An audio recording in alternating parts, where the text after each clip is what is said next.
Hello dear students, welcome to our YouTube channel. कैसे हैं आप सब? आई होप आप लोग बहुत ही अच्छे होंगे। पिछले क्लास में, पिछले वीडियो में मैं आपके लिए सिलेबस का ओवरव्यू एक ले आया था। उसमें आप लोगों को पूरा सिलेबस के बारे में बताया था। सिलेबस का पैटर्न क्या होगा, एग्ज़ाम का पैटर्न क्या होगा, वो आप लोग को पिछले वीडियो में बता दिया था। अगर आप वीडियो नहीं देखें तो प्लीज़ आप जाके देख सकते हो सिलेबस के बारे में। उसके बाद उसमें हम बताए थे कि नेक्स्ट वीडियो में हम चैप्टर नंबर फर्स्ट यानी कि C++ रिव्यू का वीडियो लेकर आएंगे। तो आज हम चैप्टर नंबर 1 जो है हमारा कंप्यूटर साइंस क्लास 12th का, उसका पूरा ये वीडियो ले आने। ये वीडियो हमारा पार्ट वाइज होगा। ये वीडियो का ये चैप्टर जो चैप्टर नंबर 1 है वो एक्चुअली में बहुत ही लंबा है, तो उसको हम पार्ट बाय पार्ट वीडियो को लेते आएंगे। तो वीडियो को आप जरूर देखिएगा और पूरा देखिएगा, तब आपको हर एक चीज आपको क्लियर होते जाएंगे। क्लियर? चलिए, तो ये वीडियो का फर्स्ट पार्ट रहेगा हमारा, इस चैप्टर का फर्स्ट पार्ट। तो फर्स्ट पार्ट में इस चैप्टर को हम लोग क्या क्या कंप्लीट करने वाले हैं। चलिए, चैप्टर नंबर फर्स्ट है हमारा। चैप्टर नंबर फर्स्ट है रिव्यू ऑफ C++। ये आपको सिलेबस में आपको बता दिया गया है। सिलेबस में आपको बताएं चैप्टर नंबर फर्स्ट का क्या नाम है, रिव्यू ऑफ C++ नाम है। क्लियर? रिव्यू ऑफ C++ कहने का मतलब C++ के बारे में पढ़ेंगे। ये जो चैप्टर है ना, ये चैप्टर में वो चीज़ पढ़िएगा जो आप क्लास 11th में पढ़ चुके हैं या नहीं भी पढ़े, कोई दिक्कत नहीं। आप ध्यान से देखिए, आपको हर एक चीज़ समझ में आएगा। जो क्लास 11th में चैप्टर नंबर 5, 6 से लेकर जितना भी था लास्ट तक, सारा चैप्टर का हमारा सारा चैप्टर नंबर 1 में आपको दिख जाएगा। सारा वही रहेगा, बस आपको एक बोल सकते हो रिवीजन कर रहेगा। ओके, चलिए स्टार्ट करते हैं। सबसे पहले है इंट्रोडक्शन ऑफ C++। C++ का इंट्रोडक्शन यानी परिचय। C++ है क्या, C++ कहते किसको है, ध्यान से समझिएगा और सुनिएगा।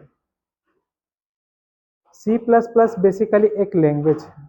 C++ क्या हमारा एक लैंग्वेज है। जिस तरह से हम लोग अपने भाषा में बात करते हैं एक दूसरे से, जैसे कि हम दोस्तों से बात करते हैं या किसी से भी बात करते हैं, तो हम लोग फॉर एग्जांपल जैसे कि हम आपको बता रहे तो हिंदी में बता रहे, कम्युनिकेट कर पा रहे, एक दूसरे से बात कर पा रहे। तो उसी तरह कंप्यूटर में जो कंप्यूटर का लैंग्वेज होता है वो होता है C++। इसी तरह बहुत सारा लैंग्वेज, जिस तरह हमारा बहुत सारा लैंग्वेज है, हिंदी है, इंग्लिश है, उर्दू है, उड़िया है, खोटा है, बहुत सारा लैंग्वेज है। उसी तरह कंप्यूटर में भी बहुत सारा लैंग्वेज होता है। C++ है, पाइथन है, जावा है, कोबोल है। ये सारा अलग अलग हमारा लैंग्वेज है, जिनमें से हम एक भाषा में पढ़ेंगे। जिस तरह हम लोग इंग्लिश पढ़ते हैं, हिंदी पढ़ते हैं, एक भाषा के बारे में पढ़ते हैं, उसी तरह हम C++ यानी कंप्यूटर का एक लैंग्वेज है, उसके बारे में हम लोग पढ़ने वाले हैं। क्लियर? चलिए, तो सबसे पहला पॉइंट जो भी बताएंगे आप क्लियर से ध्यान से सुनिएगा और समझिएगा, और कोशिश कीजिएगा जो यहाँ पे है उसको आप नोट करते चलिए।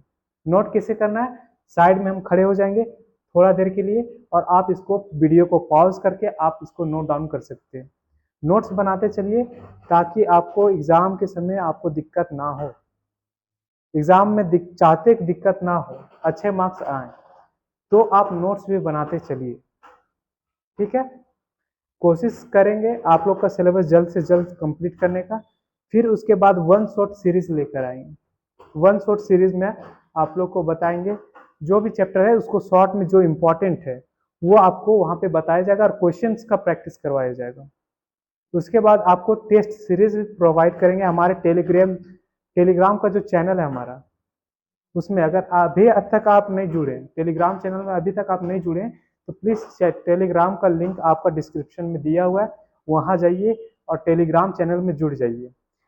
टेलीग्राम चैनल में जुड़ने के बाद वहाँ से आपको सारा इन्फॉर्मेशन मिल जाएगा। क्लियर? सारा अपडेट्स हमारा टेलीग्राम चैनल में मिल जाएगा, और जितने भी नोट्स रहेंगे सारे नोट्स आपको टेलीग्राम के चैनल में मिल जाएगा। तो प्लीज़ जाके टेलीग्राम चैनल को ज्वाइन कर लीजिएगा। और ये हमारा न्यू चैनल है हमारा, तो आप लोग का भी सपोर्ट ज़रूरत है। आप लोग का सपोर्ट और मोटिवेशन आप लोग से ही मोटिवेशन आता है हमें। तो आप अच्छे अच्छे कमेंट कीजिए और वीडियो को शेयर कीजिए अपने दोस्तों के साथ, ताकि हमारा मोटिवेशन लेवल बढ़ा रहे, ताकि हम आपके लिए और भी वीडियोस लेके आए। क्लियर? चलिए अब स्टार्ट करते हैं। पहला पॉइंट है the C++ language is a programming language. C++ क्या हमारा एक प्रोग्रामिंग लैंग्वेज है। C++ क्या हमारा प्रोग्रामिंग करने का मतलब कोडिंग करना, जो आप लोग को पता है कि कोडिंग किसे कहते हैं। Which is use to develop software, एक सॉफ्टवेयर को डेवलप करने के लिए हम C++ लैंग्वेज को पढ़ते हैं। क्या पढ़ते हैं? C++ लैंग्वेज को पढ़ते हैं। C++ लैंग्वेज से ही हम लोग कर सकते हैं डेवलप? नहीं, बहुत सारा लैंग्वेज है, उसमें से एक C++ भी है जिसका बहुत ही ज़्यादा रोल होता है एक सॉफ्टवेयर को डेवलप करने में। उसी तरह से हम लोग यहाँ पे पढ़ेंगे C++ के बारे में। ओके, उसके बाद the C++ programming language is known as OOP। C++ को OOP के नाम से भी जाना जाता है। OOP का फुल फॉर्म होता है object oriented programming language. OOP language के नाम से भी हम लोग C++ प्रोग्रामिंग को जानते हैं। उसके बाद थर्ड नंबर में the C++ language was developed by Bjarne Stroustrup in 1980। C++ को अब किसी ने तो डेवलप किया होगा। किसने किया था? C++ language was developed by Bjarne Stroustrup. ये याद रखना, बहुत ही ज्यादा इंपॉर्टेंट क्वेश्चन है। इस बार का जो क्वेश्चन था 25 का फाइनल का क्वेश्चन, वो ये पूछा गया था who develop C++ and when, कब किया था। तो ये क्वेश्चन पूछा हुआ है, बहुत बार ये आया है और आएगा भी, या तो ऑब्जेक्टिव में आएगा या तो 1 मार्क्स में आएगा, लेकिन आएगा। क्लियर? तो आपको याद रखना है C++ को डेवलप किसने किया था? बी जार्ने स्ट्रोस्ट्रप ने किया था। कब किया था? 1980 में किया था। कब किया था? 1980 में किया था। और कहाँ पे? AT&T बेल, ये लैब का नाम है। AT&T बेल लैब का नाम है। AT&T बेल लैबोरेटरीज, जो कि कहाँ पे है? USA में है। कहाँ पे है? USA में। क्लियर? चलिए, आई होप आप लोग को समझ में आ गया होगा। अब नेक्स्ट पार्ट है हमारा fourth number, the old name of C++ was C with classes. C with classes. C++ का ओल्ड नेम क्या था, यानी पुराना नाम। जैसे कि पुराना नाम भी होता है, नया नाम भी होता है। बहुत जगह देखे होंगे कि नया नाम चेंज होते रहता है। उसी तरह C++ का नाम पहले C++ नहीं था, उससे पहले नाम क्या था? C with classes. ये पुराना नाम था C++ का। After some time it was pronounced as C++। कुछ समय के बाद बदल दिया गया C++ में। किसके द्वारा? रीस विक मैसिटी के द्वारा इन 1983 में। कब? 1983 में। The C++ programming language is taken from C language and Simula 67। अब नाम किसी का चेंज होता है तो रीजन भी कुछ ना कुछ होता है, राइट? रीजन होता है। उसी तरह देखो, यहाँ पे C++ कर दिया गया तो कुछ ना कुछ तो चेंजेस किया होगा, तभी C++ रखा गया। कुछ ना कुछ तो चेंजेस हुआ होगा, तभी इसको C++ रखा गया। क्या चेंजेस हुआ था इसमें? जो C विथ क्लासेस है, यानी C लैंग्वेज, उसमें कुछ एडवांस ऐड कर दिया गया, कुछ और चीजों को ऐड कर दिया गया, तब वो C++ कहलाया। क्या क्या ऐड कर दिया गया? पहला, C लैंग्वेज। कौन सा लैंग्वेज? C लैंग्वेज, जो कि पहले से था। C लैंग्वेज पहले से था, और उसमें एक और ऐड कर दिया गया सिमुला 67। ये लैंग्वेज का नाम है सिमुला 67। ये 67 कोई नंबर नहीं है, ये मॉडल का नाम है। जिस तरह अभी आप लोग देखते हो ना, फोन का ही देख लो, Realme 5, 7, 8, 10 जो भी होता है, उसी तरह एक नाम है, लैंग्वेज का नाम है सिमुला 67। क्लियर?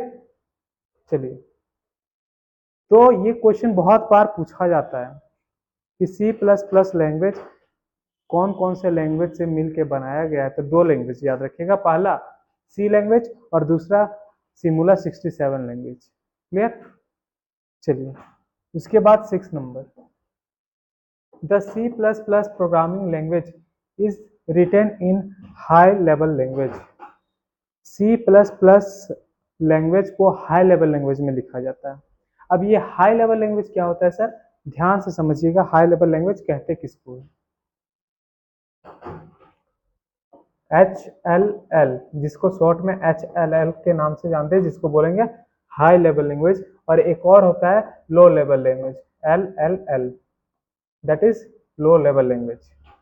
ये दो लैंग्वेज होता है। अब ये हाई लेवल लैंग्वेज क्या है और लो लेवल लैंग्वेज क्या है, वो ध्यान से समझिए। लो लेवल लैंग्वेज वो है जो कंप्यूटर हमारा समझता है डायरेक्टली जो लैंग्वेज समझता है वो है हमारा लो लेवल लैंग्वेज। कंप्यूटर कौन सा लैंग्वेज समझता है सर? बाइनरी लैंग्वेज समझता है, बाइनरी लैंग्वेज समझता है। बाइनरी क्या होता है सर? 0 और 1, 0 और 1 को समझता है और कुछ नहीं। 0 और 1 को समझता है, 0 क्या है और 1 क्या है, बस वही समझता है, उसके अलावा कुछ नहीं समझता है। और हम लोग जो भी प्रोग्रामिंग करते हैं, कोडिंग करते हैं, वो किस में करते हैं सर? हाई लेवल लैंग्वेज में हम लोग करते हैं। ठीक, अब ये तो समझ में आ गया सर, हम लोग हाई लेवल लैंग्वेज में प्रोग्रामिंग करते हैं, लेकिन ये समझता तो लो लेवल लैंग्वेज में है, तो इसके बीच का काम कहाँ गया? ये कन्वर्ट होता होगा इसमें, जैसे कि ट्रांसलेटर, डिक्शनरी बुक आप लोग रखते थे बचपन में या रखते होंगे, ठीक, तो उसमें क्या करता है, एक लैंग्वेज का दूसरा लैंग्वेज में कन्वर्जन दिया, तो बीच में क्या गया? डिक्शनरी वर्ड आ गया, ट्रांसलेट वर्ड आ गया, ट्रांसलेट। उसी तरह ये इसको ट्रांसलेट किया जाता है, हाई लेवल लैंग्वेज को बदला जाता है लो लेवल लैंग्वेज में, लेकिन इसका मीडियम तो होगा, कुछ ना कुछ मीडियम होगा, साधन तो होगा बदलने का। तो हाँ, इसका मीडियम भी होता है। क्या मीडियम होता है sir? Language processor.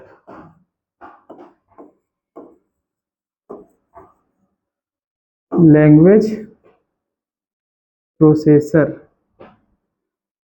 Language processor होता है सर। लैंग्वेज प्रोसेसर क्या करता है? हाई लेवल लैंग्वेज को लो लेवल लैंग्वेज में कन्वर्ट करता है। क्लियर?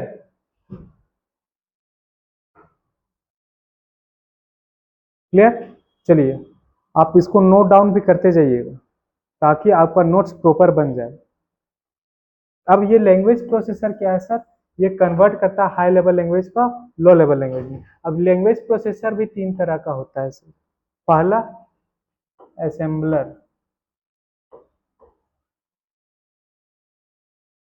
असेंबलर, दूसरा इंटरप्रेटर,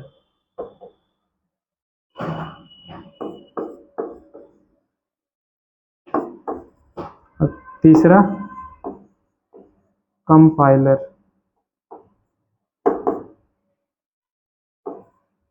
कंपाइलर, ये 3 तरह का लैंग्वेज प्रोसेसर होता है। अब 3 तरह का होता है, तीनों का काम भी अलग अलग होगा। ठीक, तो एक आता है असेंबली लैंग्वेज। असेंबली लैंग्वेज को, ये तो हाई लेवल लैंग्वेज है, तो हाई लेवल लैंग्वेज की बात नहीं कर रहे, एक आता है असेंबली लैंग्वेज। असेंबली लैंग्वेज को अगर हम लो लेवल लैंग्वेज में कन्वर्ट कर रहे हैं तो कौन करता है सर? असेंबलर कन्वर्ट करता है। क्लियर? उसके बाद आ गया दूसरा नंबर में इंटरप्रेटर। इंटरप्रेटर क्या करता है सर? इंटरप्रेटर क्या करता है? हाई लेवल लैंग्वेज को लो लेवल लैंग्वेज में कन्वर्ट करता है। क्लियर? उसके बाद तीसरा में कंपाइलर। कंपाइलर क्या करता है? ये भी हाई लेवल लैंग्वेज को लो लेवल लैंग्वेज में कन्वर्ट करता है। लेकिन एक कंफ्यूजन आएगा, सर इंटरप्रेटर और कंपाइलर दोनों तो हाई लेवल लैंग्वेज को लो लेवल लैंग्वेज में कन्वर्ट कर रहा है, लेकिन दोनों में डिफरेंस क्या है? क्योंकि नाम अलग अलग है तो काम भी अलग अलग होगा। तो इसमें बस इतना डिफरेंस है, जो इंटरप्रेटर है वो लाइन बाय लाइन कन्वर्ट करता है, लाइन बाय लाइन। ये याद रखिएगा, क्वेश्चन आपका ऑब्जेक्टिव में आने का बहुत चांस रहता है। और कंपाइलर क्या करता है? एट अ टाइम, एक ही बार में करता है।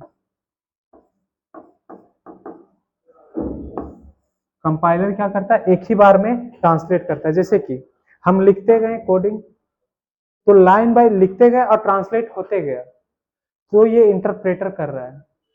और जब हम पूरा लिख लिए और बाद में वो ट्रांसलेट कर रहा है तो वो कंपाइलर हो गया।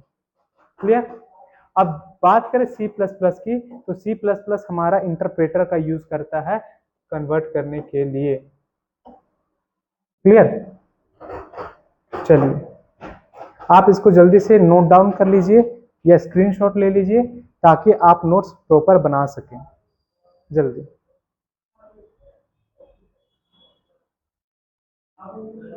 चलिए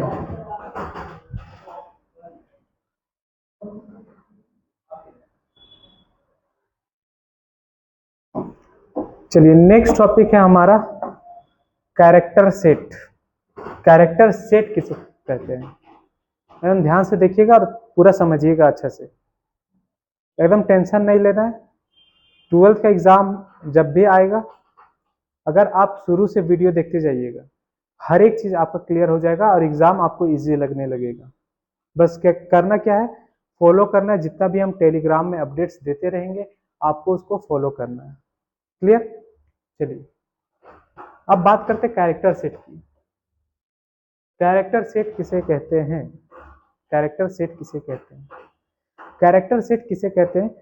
अगर मान लीजिए आपको अगर बोल दिया जाए कि एक कहानी लिखिए, तो कहानी लिखने के लिए क्या कीजिएगा आप, कहानी लिखने के लिए क्या कीजिएगा, पूरा आप लिखिएगा। तो आपको बेसिक अंडरस्टैंडिंग होना चाहिए, स्पेलिंग मिस्टेक ना हो। हिंदी में बोले, अगर हम हिंदी में बोले, का खा गा घा आना चाहिए। हो गया, एक सेट हो गया का खा गा घा का कमिया का की ये सब आना चाहिए, ये एक सेट हो गया अलग। आ मिया आना चाहिए। क्लियर। और जितने भी हमारा पाठ होता है हिंदी व्याकरण का या इंग्लिश ग्रामर का, अगर इंग्लिश का भी बना रहे तो उसमें ग्रामर आपको जरूरी होता है। ग्रामर में अलग अलग चीज आता है, वर्ब आता है, एडवर्ब आता है, कंजंक्शन आते हैं, नाउन आता है, सब्जेक्ट आता है, ये सारा जो जितना आता है, उसी तरह एक कोडिंग में बनाने के लिए ये सारा 5 चीज का जरूरत पड़ता है। उसी को बोलेंगे कैरेक्टर सेट। वर्णमाला, वर्णमाला जो आप हिंदी में पढ़ते हो, बस वही कंप्यूटर के लैंग्वेज में उसको हम कैरेक्टर सेट के नाम से जानते हैं। क्या जानते हैं, कैरेक्टर सेट के नाम से जानते हैं। अब पहला कैरेक्टर सेट क्या है हमारा, अल्फाबेटिकल कैरेक्टर। अल्फाबेटिकल मतलब A to Z, ABCD जितना हो गया, A to Z जितना भी आ गया उसको बोलेंगे अल्फाबेटिकल कैरेक्टर बोलेंगे। दूसरा न्यूमेरिकल कैरेक्टर। न्यूमेरिकल कैरेक्टर किसको कहेंगे, 0 से लेकर 9 तक जितने भी नंबर्स हो गए उसको हम बोलेंगे न्यूमेरिकल कैरेक्टर। क्लियर। अब बात करते हैं सिंबल और ऑपरेटर की, सिंबल और ऑपरेटर की। तो ये सिंबल जितना भी आ गया, माइनस प्लस गुना भागा जो भी आ गया, उसको हम सिंबल ऑपरेटर के नाम से जानेंगे। 4th नंबर में आ गया व्हाइट स्पेस। व्हाइट स्पेस किसको कहते हैं, कंप्यूटर में आप लोग स्पेस जानते हो, अगर कंप्यूटर चलाए होंगे थोड़ा बहुत भी जानते हो कि स्पेस देते हैं हम लोग, या फिर कीबोर्ड मोबाइल में टाइपिंग करते हैं उसमें भी स्पेस देते हैं नीचे। बस जो स्पेस देने से क्या कुछ लिखाता है, नहीं, खाली जगह छूटता है, उसी को हम लोग व्हाइट स्पेस के नाम से जानते हैं। क्लियर। व्हाइट स्पेस में पहला है ब्लैंक स्पेस हो गया, न्यू लाइन हो गया, लाइन को चेंज किया वो भी एक स्पेस ले लिया। हॉरिजॉन्टल टैब हो गया, हॉरिजॉन्टल टैब मतलब यहाँ पे हम अगर स्पेस ले रहे हैं तो यहाँ से यहाँ बढ़ेगा, यहाँ से यहाँ बढ़ेगा, लेकिन टैब अगर देंगे हम तो यहाँ से डायरेक्ट यहाँ बढ़ेगा, यहाँ से यहाँ बढ़ेगा, इस तरह से होता है। तो हॉरिजॉन्टल टैब मतलब होता है ऐसे लेफ्ट टू राइट या राइट टू लेफ्ट, और वर्टिकल टैब मतलब क्या होता है, ऊपर से नीचे या नीचे से ऊपर। अगर हम जगह दे रहे हैं, स्पेस दे रहे हैं, तो उसी को हम लोग व्हाइट स्पेस के अंदर सारा ये हमारा आ जाता है। क्लियर। अब 5th नंबर की बात करें, 5th नंबर की, तो ये आता है अदर कैरेक्टर। अदर कैरेक्टर के अंदर एक आता है ASCII कोड, इसको बोलते हैं ASCII code, American standard code for information interchange. Clear. चलिए आप इसको पहले नोट डाउन कर लीजिए, क्योंकि नोट्स आपको प्रॉपर बनाते हैं, या फिर स्क्रीनशॉट ले लीजिए। चलिए अब बात करते हैं स्ट्रक्चर्स की। Structure of programming. स्ट्रक्चर मतलब क्या होता है? स्ट्रक्चर मतलब क्या होता है? प्रोग्रामिंग लिखने का तरीका।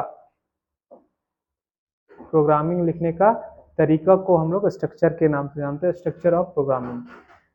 तो प्रोग्रामिंग को हम 4 तरीके से लिख सकते हैं। कितने तरीके से? 4 तरीके से लिख सकते हैं। There are 4 types of structure in programming. Clear? पहला हमारा एल्गोरिदम। एल्गोरिदम के मदद से भी प्रोग्रामिंग लिख सकते हैं। दूसरा हमारा फ्लो चार्ट। दूसरा हमारा फ्लो चार्ट। तीसरा है कोडिंग, जिसको हम लोग प्रोग्रामिंग के नाम से भी जानते हैं। और चौथा है ड्राई रन। अब क्या होगा, बस जितनी ये चैप्टर है ये तीनों में ही ड्राई रन को अभी नहीं पढ़ना है। ये सब क्लास 12 के सिलेबस में नहीं है। ये सब जब हायर आप इंजीनियरिंग करोगे, बीटेक करोगे, वहाँ पे ये ड्राई रन के बारे में पढ़ाया जाता है। अभी 3 चीज पे फोकस करना है, एल्गोरिदम, फ्लो चार्ट और कोडिंग या फिर प्रोग्रामिंग। क्लियर? ये 3 के बारे में पढ़ना है। पूरा चैप्टर यही तीनों पे है। पहले कंप्लीट करेंगे एल्गोरिदम के बारे में, दूसरा कंप्लीट करेंगे फ्लो चार्ट के बारे में। ये सब तो छोटा छोटा है। जो लास्ट है कोडिंग, ये इसी पे पूरा चैप्टर भरा हुआ है। ठीक, तो ये तीनों को एक एक करके नेक्स्ट पार्ट में हम लेके आएंगे एल्गोरिदम के बारे में। एल्गोरिदम किसको कहते हैं? क्लियर? ये दोनों एल्गोरिदम और फ्लो चार्ट ये तो छोटा है, हमारा छोटा पार्ट है। और ये जो कोडिंग है पूरा ये चलेगा लंबा, तो वीडियो को पार्ट वाइज हम लेके आएंगे। क्लियर? तो अभी नेक्स्ट वीडियो जो हमारा आएगा उसमें हम बात करेंगे एल्गोरिदम के बारे में। एल्गोरिदम कहते किसको है, एल्गोरिदम का क्वेश्चन कैसे बनाते हैं, क्वेश्चन सॉल्व करेंगे। क्लियर? चलिए आज का वीडियो यहीं तक रहेगा। ओके, और टेलीग्राम पे प्लीज आप लोग जरूर से जरूर ऐड ज्वाइन कर लीजिए चैनल को। डिस्क्रिप्शन में लिंक दिया हुआ है, वहां जाइए। सारा अपडेट्स आपको टेलीग्राम में ही दिया जाएगा, जो भी अपडेट्स है। और प्लीज चैनल को सपोर्ट कीजिए, न्यू चैनल है हमारा, तो यहाँ पे वीडियोस अब रेगुलर आएंगे। रेगुलर हमारा वीडियो आएगा, तो वीडियो को देखिए, शेयर कीजिए, अच्छे से कमेंट्स कीजिए। क्लियर?